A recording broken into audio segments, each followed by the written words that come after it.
and welcome, ladies and gentlemen, to a new episode of Africa Today, where we get you the latest news and events taking place on the African scene. And we will start off with our major top stories and reports.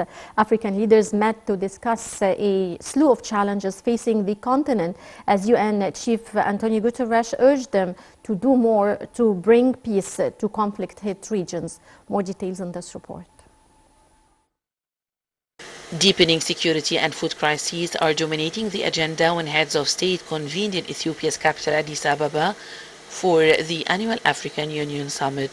Armed conflict for West Africa's Sahel to the Horn of Africa in the east and the impacts of droughts and floods have driven ever more Africans from their homes, with the number of displaced people south of Sahara Desert rising more than 15% over the past year, according to the United Nations figures. The UN estimates 44 million people were displaced in 2022, up from 38.3 million people at the end of 2021. AU Peace and Security Commissioner tried to rally support for a proposal for new financing of security operations from the United States, African Union members, and the European Union. Financing has been a perennial challenge for AU initiatives like its peacekeeping mission in Somalia. In 2020, the AU postponed plans to start financing security operations from a new fund until 2023 because it had received less than half of the targeted $400 million.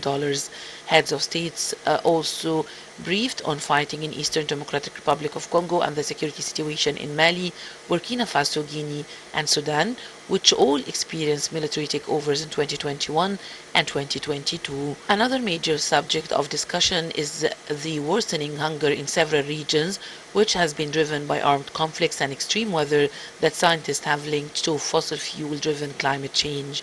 Somalia is on the verge of famine after 5 failed rainy seasons, with hundreds of thousands of people suffering catastrophic food shortages.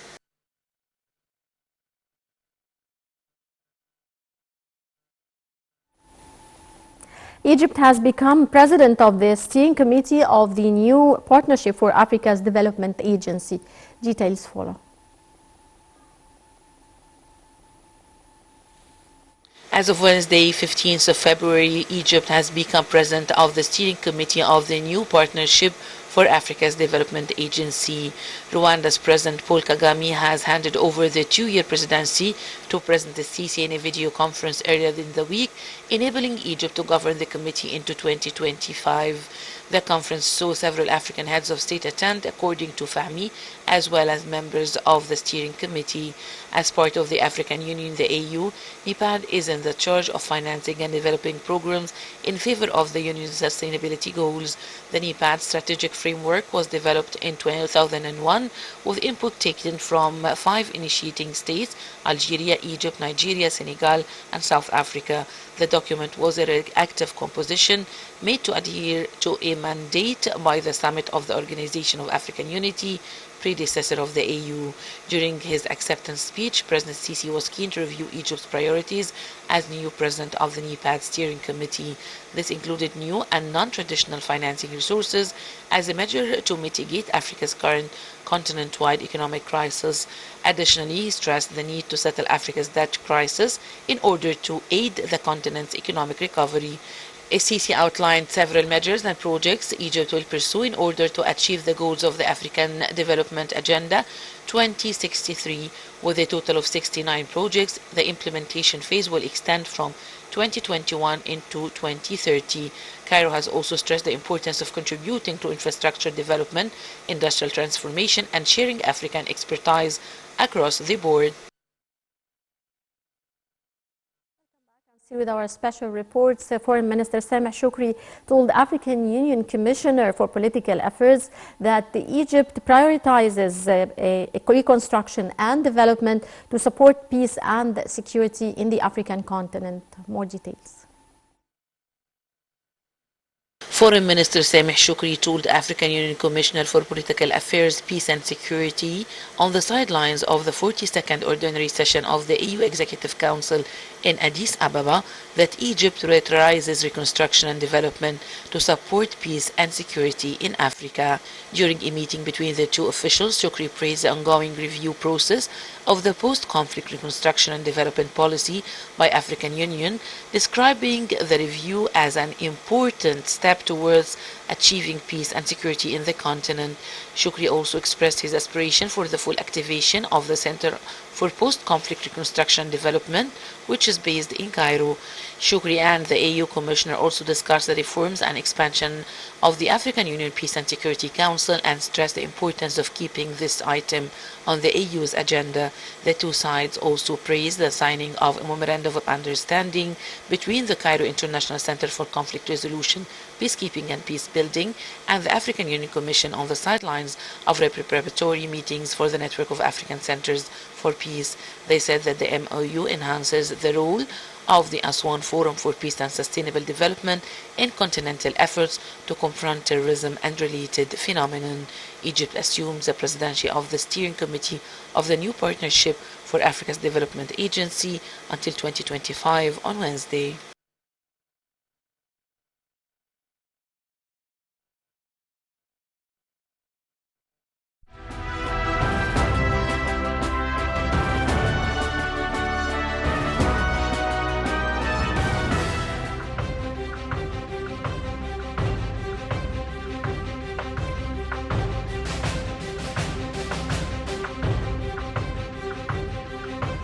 نحن لدينا مصير مشترك. مصر تسلمت الرئاسة الدورية للاتحاد الإفريقي لعام 2019 وتتطلع كعادتها دوما للتعبير عن شواغل الشعوب الإفريقية الشقيقة الرامية لتحقيق الاستقرار والتقدم ودفع عجلة التنمية قدما. إذا كنتم ترغبون في تغيير وجه القارة الأفريقية فالاتحاد الإفريقي كقيادة تستطيع أن تعمل وتدرس بشكل مركزي لمشروع عملاق لبناء بنية أساسية على مستوى القارة. أنا أتصور أن الأمن والاستقرار استثمار. إذا لم تستقر هذه القارة والأمن فيها بمعدلاته عالية، هذا الأمر سينعكس بالسلب علينا كلنا.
Rest up on the trees and also sleep up on the trees.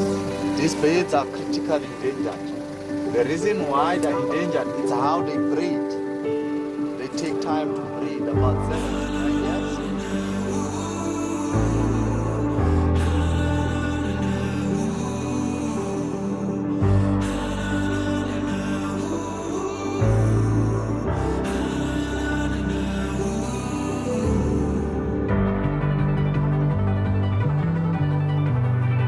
you stand up, you become Dardina.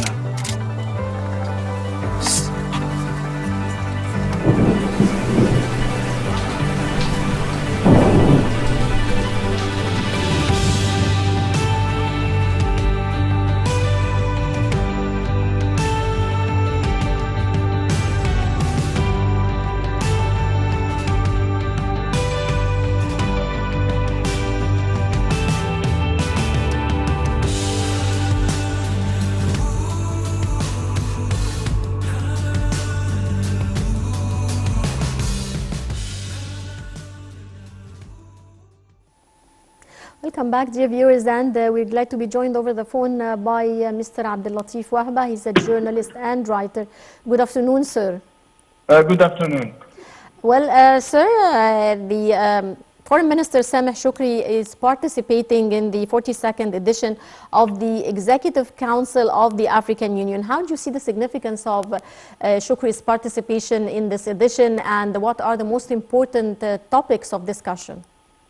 As you know that this is one of the main principles of the Egyptian policy, not to let the others to interfere in the any country affairs, even if these countries, African countries, and neighboring at the same time.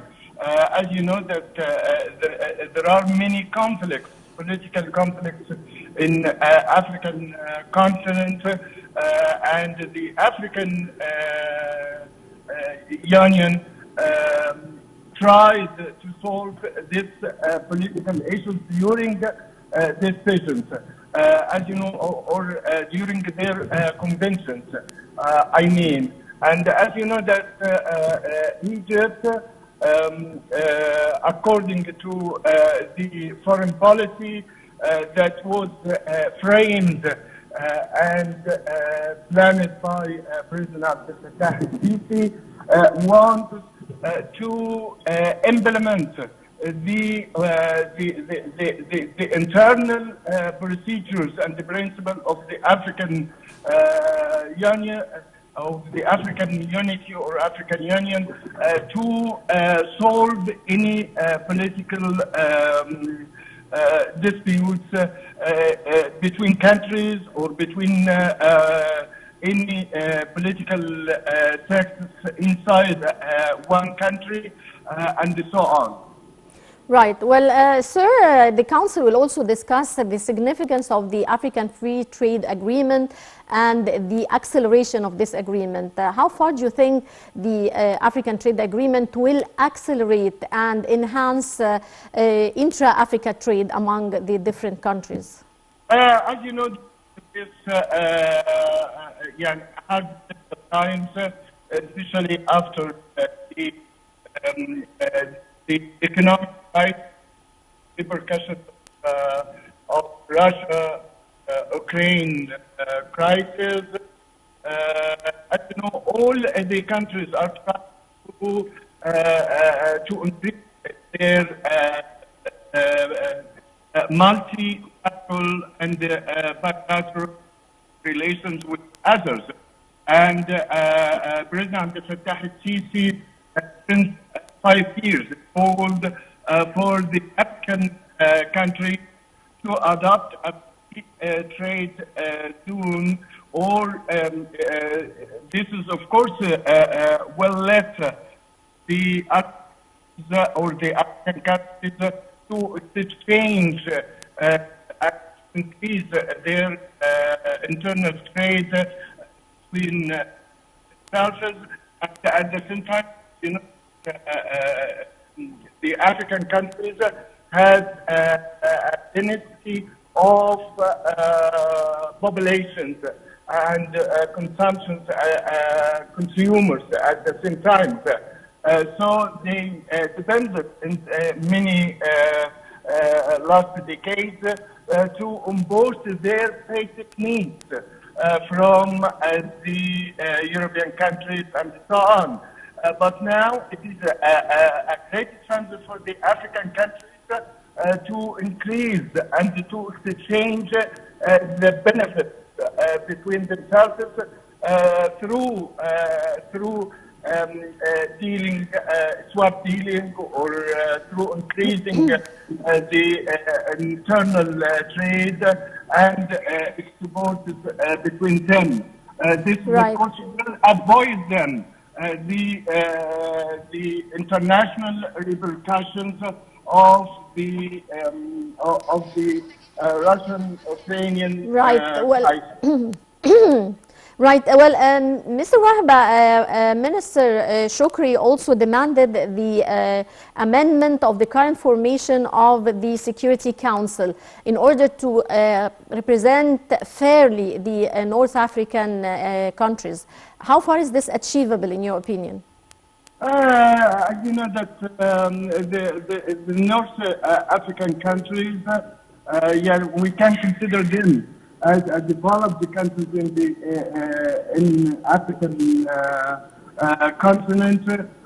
They have natural resources, even oils and natural gas, and also mineral resources.